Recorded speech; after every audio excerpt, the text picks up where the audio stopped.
Hello friends, conceptual classes में आप लोगों का स्वागत है। मैं जितेंद्र कुमार आप लोगों का स्वागत करता हूं।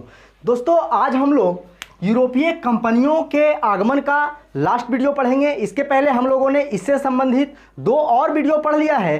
तो अगर आप लोग अभी तक उस वीडियो को नहीं देखे हैं तो इस वीडियो के डिस्क्रिप्शन में उसका लिंक दे दिया जाएगा, आप वहां से जाकर के उसे देख सकते हैं। तो आज हम लोग यूरोपीय कंपनियों के आगमन से संबंधित दो और कंपनी थी, डेनिश कंपनी और फ्रांसीसी कंपनी। ये दोनों कंपनी बची हुई थी। तो इन दोनों कंपनी से जो भी इंपॉर्टेंट क्वेश्चन पूछे जाते हैं एग्जाम में, आइए उन सारे इंपॉर्टेंट क्वेश्चन को इस वीडियो के माध्यम से हम लोग पढ़ेंगे। तो चलिए दोस्तों, पहले देखते हैं हम लोग डेनिश कंपनी के बारे में।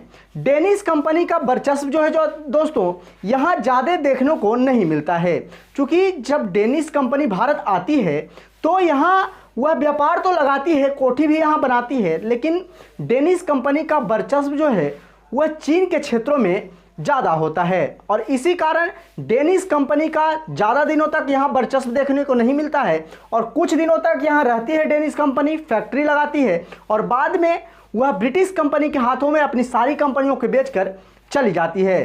तो आइए सारी चीज़ों को हम लोग देखते हैं। अंग्रेजों के बाद अगर भारत आने वाली कोई कंपनी थी तो वह थी डेनिश कंपनी, और डेनिश कंपनी अंग्रेजों के बाद 1616 ईस्वी में भारत आई थी। डेनिश कंपनी जो थी दोस्तों वह डेनमार्क की थी। आप डेनमार्क के बारे में जानते होंगे। तो डेनिश कंपनी डेनमार्क की कंपनी थी जो कि 1616 ईस्वी में भारत व्यापार की मंशा से आती है। आइए जानते हैं इनके बारे में। इन्होंने अपनी पहली फैक्ट्री जो है दोस्तों 1620 ईस्वी में तमिलनाडु के तंजौर जिला के त्रावणकोर में स्थापित किया था।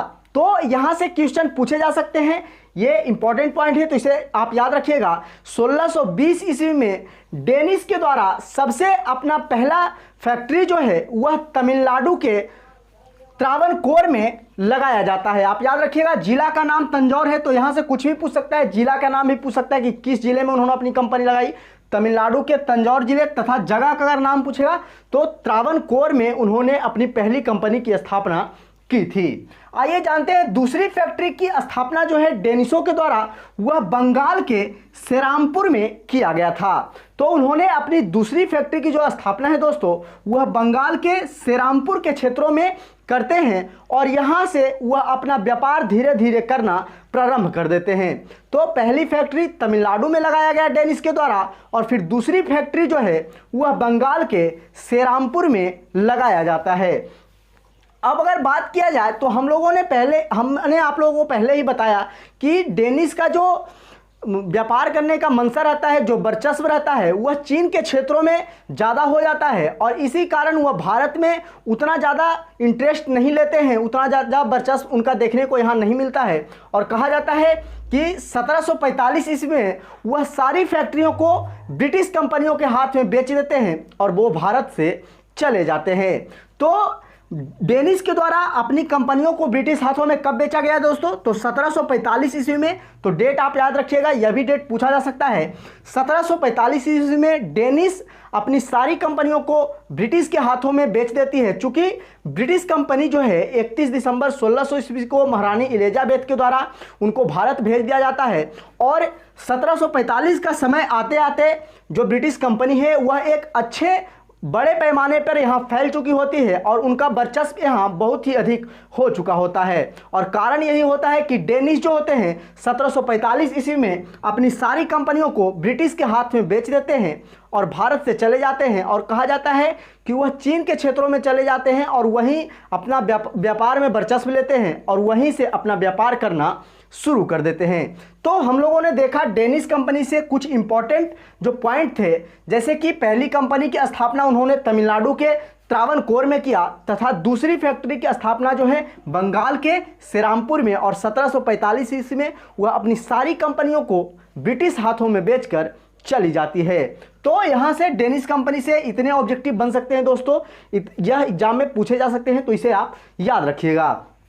अब चलिए आइए जानते हैं फ्रांसीसी कंपनी से कुछ इंपॉर्टेंट पॉइंट जिससे कि क्वेश्चन एग्जाम में बनाकर पूछे जाते हैं। फ्रांसीसी कंपनी के अगर आगमन की बात किया जाए तो कहा जाता है कि फ्रांसीसी कंपनी की जो स्थापना है, जो वहाँ के राजा रहते हैं लुई 14वां, जिस समय यहाँ वह कंपनी की स्थापना कर रहे होते हैं भारत भेजने के लिए व्यापार की मंशा से उस समय जो फ्रांस के राजा होते हैं वह लुई 14वां होते हैं। तो इनका भी आप नाम याद रखिएगा। और लुई 14वां के ही एक मंत्री होते हैं कॉलबर्ट। तो लुई 14वां और कॉलबर्ट दोनों को मिलकर और उनकी सहायता से एक कंपनी की स्थापना जो है 1664 ईस्वी में कर दी जाती है। और उस कंपनी का नाम होता है दोस्तों कंपनी द इंडेस ओरिएंटस। आप नाम याद रखिएगा, कंपनी द इंडेस ओरिएंटस। तो यह कंपनी की स्थापना जो है लुई 14वां और उसके मंत्री कॉलबर्ट की सहायता से की जाती है। और इस कंपनी की स्थापना करके कहा जाता है कि फ्रांस के जो राजा होते हैं लुई 14वां वह भारत के क्षेत्रों में जो है अपने कंपनी को व्यापार करने की मंशा से भेज देते हैं। तो चलिए आइए जानते हैं फ्रांसीसियों के बारे में। कहा जाता है फ्रांसीसी जो है वह सबसे पहले मेडागास्कर द्वीप पर आते हैं। मेडागास्कर द्वीप जो है दोस्तों वह इंडोनेशिया के क्षेत्र में है। तो सबसे पहले फ्रांसीसी यही जो है आते हैं मेडागास्कर द्वीप पर। और कहा जाता है कि वह अपनी फैक्ट्रियों की यहाँ स्थापना करना चाहते हैं, लेकिन उनके द्वारा यहाँ उपनिवेश जो है नहीं लगाया जा पाता है। तो यहाँ वह जब अपना उपनिवेश नहीं लगा पाते हैं तो वह वापस लौटकर चले जाते हैं। और कहा जाता है कि फ्रांसीसियों का फिर दूसरा दल जो है वह 1667 ईस्वी में भारत के लिए वहां से चल देता है। तो भारत के लिए फ्रांसीसियों की दूसरी जो फैक्ट्री थी या फिर दूसरा जो दल कह सकते हैं आप कि दूसरी जो दल है वह 1667 ईस्वी में वहां से चलती है। और कहा जाता है कि फ्रैंको कैरो के नेतृत्व में, फ्रैंको कैरो उनके प्रधान होते हैं और फ्रैंको कैरो के नेतृत्व में ही 1668 ईस्वी में फ्रांसीसियों के द्वारा भारत में पहली कोठी का निर्माण किया जाता है। और भारत में पहली कोठी का निर्माण जो है फ्रांसीसियों के द्वारा सूरत में किया जाता है। तो यहां से 2-3 ऑब्जेक्टिव बन जाते हैं, तो इसे आप याद रखिएगा। यह भी क्वेश्चन एग्जाम में पूछा जा सकता है कि भारत में पहली फैक्ट्री की स्थापना जो है फ्रांसीसियों के द्वारा कहां की गई, तो वह सूरत में की गई थी 1668 ईस्वी में। 1667 ईस्वी में वह वहां से चलते हैं और फ्रैंको कैरो के नेतृत्व में वह 1668 ईस्वी में सूरत के क्षेत्रों में अपनी पहली फैक्ट्री की स्थापना करते हैं।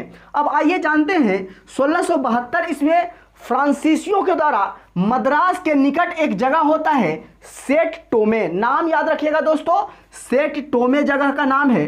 तो मद्रास के निकट जो सेट टोमे जगह होता है उसे फ्रांसीसियों के द्वारा जीत लिया जाता है।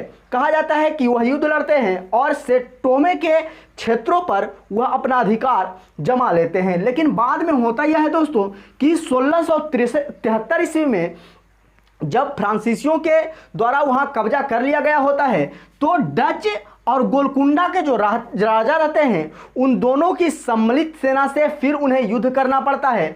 और 1673 ईस्वी में वह युद्ध जो है फ्रांसीसी हार जाते हैं। और कहा जाता है कि वह सेट टोमे का जो क्षेत्र जीते थे उस क्षेत्र को उन्हें वापस करना पड़ता है। तो सेट टोमे के क्षेत्रों पर फ्रांसीसियों के द्वारा अधिकार कब जमाया गया, तो 1672 ईस्वी में। और उसके एक साल ही बाद ही डचों और गोलकुंडा के राजा के सम्मिलित सेना के द्वारा फ्रांसीसियों को पराजित कर दिया जाता है और फिर उस क्षेत्र को वापस ले लिया जाता है। तो यहां से भी क्वेश्चन बन सकते हैं, तो इसे भी आप याद रखिएगा। फिर 1673 का एक ऐसा दौर आता है जब जो शेर खां होते हैं बंगाल के प्रांत का जो राजा होते हैं शेर खां, कहा जाता है कि उन्हें एक छोटा सा बस्ती प्रदान किया जाता है। शेर खां के द्वारा एक छोटा सा बस्ती बंगाल के क्षेत्रों में फ्रांसीसियों को प्रदान किया जाता है। और कहा जाता है कि फ्रांसीसी लोग इस बस्ती को फ्रांसीसी बस्ती के नाम से स्थापित करते हैं और इसका नाम रखते हैं दोस्तों पांडिचेरी। तो नाम आप याद रखिएगा, ये क्वेश्चन कई बार एग्जामों में पूछा गया है इसलिए इंपॉर्टेंट हो जाता है। शेर खां के द्वारा एक छोटी सी बस्ती जो है फ्रांसीसियों को दी जाती है और फ्रांसीसी वहाँ पे एक फ्रांसीसियों का बस्ती यानी कि सिर्फ फ्रांसीसी लोग वहाँ रहते थे उसकी एक बस्ती की स्थापना करते हैं और उसका नाम रखते हैं पांडिचेरी। और इस पांडिचेरी का प्रमुख बनाया जाता है फ्रैंको मार्टिन को। तो इनके प्रमुख का भी आप नाम याद रखिएगा, फ्रैंको मार्टिन को पांडिचेरी का प्रमुख बना दिया जाता है। फिर अगर बात किया जाए तो कहा जाता है कि बंगाल के जो सूबेदार होते हैं शाइस्ता खां, उनके द्वारा 1674 ईस्वी में फ्रांसीसियों को एक जगह दी जाती है। फ्रांसीसियों को एक जगह दी जाती है। बंगाल के जो सूबेदार होते हैं शाइस्ता खां, उनके द्वारा 1674 ईस्वी में एक जगह दी जाती है, जहां कहा जाता है कि वह 1690 से 92 ईस्वी तक एक कोठी की स्थापना करते हैं, जिसका नाम होता है चंद्रनगर कोठी। तो यह भी क्वेश्चन एग्जाम में पूछा गया है। बंगाल के सूबेदार शाइस्ता खां के द्वारा जो जमीन दिया जाता है, उस पर फ्रांसीसियों के द्वारा 1690-92 के बीच में एक कोठी की स्थापना की जाती है, जिस कोठी का नाम होता है चंद्रनगर की कोठी। तो इसका नाम भी आप याद रखिएगा, यह भी क्वेश्चन एग्जामों में पूछा जा सकता है। दोस्तों फिर होता यह है कि फ्रांसीसी जब यहाँ अपनी कोठी की स्थापना कर रहे होते हैं, जब अपना साम्राज्य का विस्तार कर रहे होते हैं और बंगाल के क्षेत्रों में भी वह अपनी जब कोठी बना लेते हैं चंद्रनगर में, तो कहा जाता है कि अंग्रेज जो हैं यहाँ चूंकि पहले से आ चुके होते हैं और कई जगह वह भी अपना व्यापार फैला चुके होते हैं, और इसका नतीजा यह होता है कि फ्रांसीसियों और अंग्रेजों के बीच में कई युद्ध लड़े जाते हैं। तो उसमें से एक इंपॉर्टेंट युद्ध है जिसे कि क्वेश्चन एग्जाम में बनाकर पूछे जाते हैं, तो इसे हम लोग देख लेते हैं। यह युद्ध जो है दोस्तों फ्रांसीसियों और अंग्रेजों के बीच में अधिकार के लिए लड़ा गया। अपना अपना वर्चस्व यहाँ निर्माण करना चाहते थे दोनों कंपनी, इसीलिए यह युद्ध लड़ा गया था। यह युद्ध 1756 से 1763 ईस्वी तक चला था। यह सप्तवर्षीय युद्ध के नाम से भी जाना जाता है, इसे आप याद रखिएगा। 7 वर्षों तक यह युद्ध अंग्रेजों और फ्रांसीसियों के बीच में चलता है। इस युद्ध का नाम जो होता है दोस्तों वह है बांडी बास का युद्ध। बहुत ही इंपॉर्टेंट क्वेश्चन है, कई बार एग्जामों में पूछा गया है, तो आप नाम याद रखिएगा। फ्रांसीसियों और अंग्रेजों के बीच में 1756 से 63 तक जो युद्ध लड़ा गया, उसे बांडी बास के युद्ध के नाम से जाना जाता है। तो युद्ध का नाम आप नाम याद रखिएगा कि बांडी बास का युद्ध किनके बीच लड़ा गया दोस्तों, तो अंग्रेजों और फ्रांसीसियों के बीच लड़ा गया था। तो आइए अब जानते हैं कि अंग्रेजी सेना के तरफ से जो है इस युद्ध में अंग्रेजी सेना का नेतृत्व कौन कर रहे थे और फ्रांसीसी सेना का नेतृत्व कौन कर रहे थे। तो इस युद्ध में, बांडी बास के युद्ध में, अंग्रेजों के सेना का नेतृत्व जो है दोस्तों वह आयर कूट के द्वारा किया गया था, और फ्रांस के सेना का जो नेतृत्व है वह काउंट लाली के द्वारा किया गया था। तो इन दोनों का नाम भी आप याद रखिएगा, यह दोनों नाम भी इंपॉर्टेंट है। आयरकूट जो अंग्रेज के सेना का नेतृत्व कर रही थी, और काउंट लाली जो थी वह फ्रांस के सेना के नेतृत्व कर रहे थे। तो इन दोनों के द्वारा बीच में युद्ध लड़ा जाता है फ्रांसीसियों और अंग्रेजों के बीच में, और कहा जाता है कि इस युद्ध में अंग्रेजों के द्वारा फ्रांसीसियों को पराजित कर दिया जाता है, और फ्रांसीसी का जो वर्चस्व होता है यहाँ से धीरे धीरे समाप्त हो जाता है। तो अंग्रेजों के द्वारा हम लोगों ने देखा, पूरे यूरोपीय कंपनियों के आगमन के पूरे श्रृंखला में देखा कि अंग्रेजों के द्वारा कई बार सभी कंपनियों से युद्ध लड़ा जाता है और उन्हें परास्त किया जाता है। तो इस पूरे कंपनियों के आगमन के दौर में दोस्तों कंपनियों के द्वारा अपना वर्चस्व जमाने के लिए यहाँ बारी बारी से यह युद्ध लड़ते हैं, और कहा जाता है कि इस युद्ध में अंग्रेज जो हैं युद्ध जीतने में सफल होते हैं और अपना वर्चस्व जमाने में भारत में सफल होते हैं। और कहा जाता है कि अंग्रेज भारत में अपना वर्चस्व जमाने में सफल होने के कारण यहाँ करीब 200 वर्षों तक व्यापार के साथ साथ शासन भी करते हैं।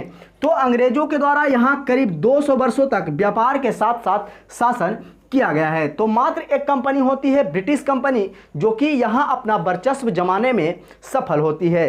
तो हम लोगों ने देखा इस कंपनी के बारे में, आगे देखेंगे हम लोग। इसके पहले हम लोगों ने उत्तर मुगल काल का वीडियो दोस्तों डाल दिया है, आधुनिक इतिहास की श्रृंखला के सबसे ऊपर में, या फिर मध्यकालीन इतिहास की श्रृंखला में आपको सबसे नीचे में वह वीडियो मिल जाएगा। तो अभी तक अगर आप उस वीडियो को नहीं देखे हैं तो आप जा करके देख लीजिए। उसके बाद हम लोग देखेंगे कि किस तरह से व्यापार की जो मंशा रहती है ब्रिटिश कंपनी के, धीरे धीरे उस मंशा से उसकी जो मंशा है वह राजनीतिक क्षेत्रों में बढ़ने लगती है। और जब बंगाल के क्षेत्रों में प्लासी का युद्ध जो है लड़ा जाता है रॉबर्ट क्लाइव और सिराजुद्दौला के बीच में, तो किस तरह से धीरे धीरे वह भारत के क्षेत्रों पे अधिकार करना शुरू कर देते हैं और वह व्यापार से जो है यहाँ धीरे धीरे शासन करना शुरू कर देते हैं। तो ये अब हम लोग बंगाल और प्लासी का जो युद्ध है उस वीडियो में पढ़ेंगे। तो आज के वीडियो में दोस्तों हम लोगों ने ये सारी चीज़ें आप लोगों को समझाने का प्रयास किया। तो आशा करते हैं कि आप लोगों को ये सारी चीज़ें समझ में आई होगी। अगर सारी चीज़ें समझ में आई है तो प्लीज़ वीडियो को लाइक करें, क्योंकि लाइक करने से दोस्तों हमें हिम्मत मिलती है और साहस मिलती है, अगले वीडियो लाने के लिए खुशी होती है दोस्तों। इसीलिए अगर आप लोगों को अच्छा लगता है वीडियो तो हमारे वीडियो को लाइक करें, हमारे चैनल को सब्सक्राइब करें तथा ज़्यादा से ज़्यादा दोस्तों के पास शेयर करें। तो चलिए दोस्तों, आज के लिए इतना ही, फिर मिलते हैं अगले वीडियो में। जय हिंद।